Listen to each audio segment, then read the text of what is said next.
Yo, pupunta ako ngayon sa isang ukayan na malapit lang dito sa amin. Kaka-arrival lang dito eh. Kaya sana mayroon akong makuha na pwedeng pambenta o PSG. Para hindi sayang yung punta ko syempre, di ba? Kaya samahan nyo ako. Let's go! Okay, nandito na tayo. Ayan o, nakalagay new arrival. Tara, samahan nyo ako sa loob. Dito na tayo sa loob. Tanginang daming tao. Palitan ko muna, madam, ha? Dito lang to isa. Wala ako nakitang mga linya ko dito eh. Pero papakita ko na lang sa inyo yung ilan sa mga brands na meron dito.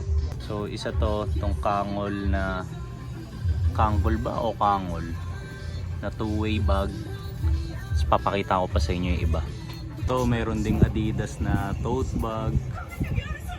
Sa sapatos naman meron silang ganito, Nike Air Shocks na Neymar edition. Tapos maganda pa yung condition, kaso mataas pa yung pase.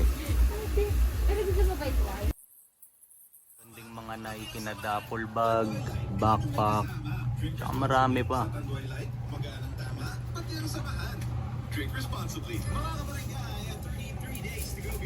Meron din na itong porter na sling bag. May nakita din ako maganda para sa akin, vintage na kubo. Tapos ang ganda ng details oh.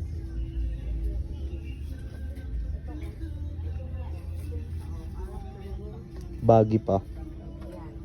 Kaya tignan natin kung makukuha ko. Haha. Kahit trip ko to. Tangin yung dalawa. Mura ba? Mukhang kailangan kong pumas mataas para sa akin. Yo, pabalik na ako. Di ko lang na-videoan pero naisa-isa ko na lahat doon.